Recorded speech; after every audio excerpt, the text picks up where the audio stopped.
Well, online lottery ticket seller Jumbo Interactive has locked in its resale agreement with Tabcorp for the next 10 years. Not everyone's happy. Fees could end up crunching into Jumbo's short term. It's a very big business, and to talk us through the deal and what it means for Jumbo, pleased to say we're joined live via Skype from Brisbane by Jumbo Chief Executive Mike Veverka. Mike, thanks very much for joining us. You'd be a bit happier today with the share price back up above $11 after everyone got a bit grumpy with this deal earlier in the week. Look, I think it's taken a little time to digest.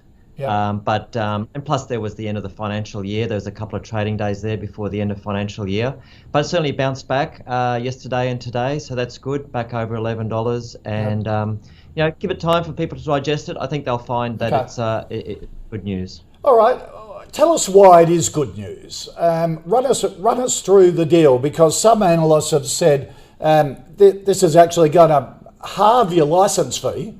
With Tabcorp, halve the commission from $10 down to $5. Is that right? Not quite. It's our margins was hovering around about 19-20%, and it's being dropped down to about 16%. So it's not a halving or anything like that. It certainly does come at a cost, but the big thing is the 10 years gives us the certainty. People can now value us properly. There was too much uncertainty before. People were speculating. It could go this way, it could go that way. Now they've got certainty, and it gives the business a lot of certainty too. We're embarking on this software as a service part of our business, which in 10 years could be even bigger. So it gives us the certainty in the background to concentrate on this software as a service business. Just explain that to us. What is that business, and what's its growth potential? Well, we started off 15 years ago selling tickets in Australia, and in order to do that, we've had to build our own software platform. After 15 years, obviously, we got pretty good at it, and our software got pretty good, and a lot of other lotteries around the world started tapping us on the shoulder and say, hey, could we use your software? And so we designed the software about 2-3 years ago so that we could resell it. And the beauty with this model is that it's geographically unlimited. When we look in Australia, 30% of lottery tickets are sold online. When we look globally, only 7% are sold online. So huge potential internationally. And there are a lot of lotteries out there that are eager to get their hands on our software. So we're building it into a business, and with the profit margins of a software as a service business, it could certainly grow and eclipse the ticket reselling side of the business in terms of profitability, certainly over the next 5 or 10 years. Okay, so where is it now in terms of proportion of the business? Right now we have 4 customers on the software platform, ticket sales in the order of about 140 million. We currently do about 340 million in ticket sales as a ticket reseller with Tabcorp. So we've got this other part of the business where we've already got 140 million worth of ticket sales running through our platform, and that's just in Australia with a few charity lotteries. We've recently acquired a business in the UK. We've got people in the US, so we're really targeting a lot of these. Starting off with these charity businesses at the smaller end of the spectrum. These organisations that are struggling for funding, that the money's not coming out of the governments anymore, but they do have a lottery license. They need to sort of get into the 21st century in terms of a software platform. We've got that for them, and so all local. Those four customers are all local. Yes, they're all Australian based. They're all companies that we've worked with in the past. So they knew it was coming, so they were keen to sign up in the first year. So are you using these 4 organisations as sort of your beta testing is there potential for this software as a service in terms of lotteries overseas? Is that what you're aiming to do? Yeah, our first customer, the Marta charity here in Brisbane, they run the popular Marta prize home.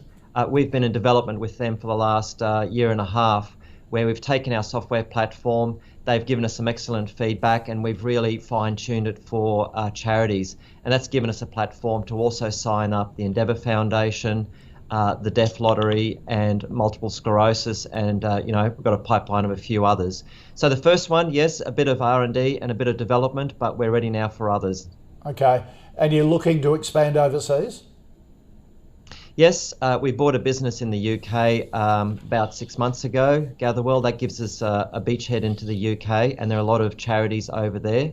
Right. We've got staff in the US, and there are a lot of charities in the US that could use our software. So we're starting to plant the seeds for those markets. Well, as I was explaining while we were getting you back, it really gives you a different level, doesn't it, to this market perception.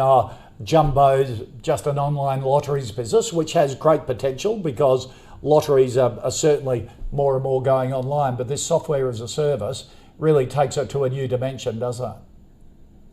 Yeah, exactly. And that's what the thinking process was a few years ago when we were rewriting our software. We really need two engines to the business. The ticket reselling business is an excellent business, and we're locked in for the next 10 years, and that'll generate some good profits. But the real expansion should come from the software as a service business, because as I said earlier, it's geographically unlimited. We can sell it anywhere, and it's what we do really well. I mean, our history is software development. I'm a software developer, so it sort of really does play into our wheelhouse. Well, it's good to see you got the Tabcorp deal done. That does take some uncertainty away from it. Just before I let you go, though, what were the mechanics of doing that deal? Tabcorp's a big shareholder of you. Has a director sitting on the board, so they actually see all your numbers, and then you've got to negotiate with them. That they actually haven't taken up their right to put a director on the board, so they don't actually have a director on our board. But you're right, they are a large shareholder of Jumbo. Look, Tabcorp's a great partner. They're much larger than us, but they're kind of like a great big brother to have. Look, they're tough negotiators, no doubt about it. As long as they're not the bullying brother that goes, hey, I think you're earning a bit too much, we should keep some of that for ourselves. Oh, look, it's more reflective of the fact that they've had to spend billions of dollars on lottery licenses. They've spent hundreds of millions of dollars on the game development. Jumbo was making good profits without having to pay any of that. Yeah. It was kind of like, look, you've had a good start. Now you're pretty big. You should probably contribute to that. And we're like, yeah, okay. All right, okay. Good to see the rebound in the share price as people digest all this. Mike Veverka, really appreciate your time. Thank you.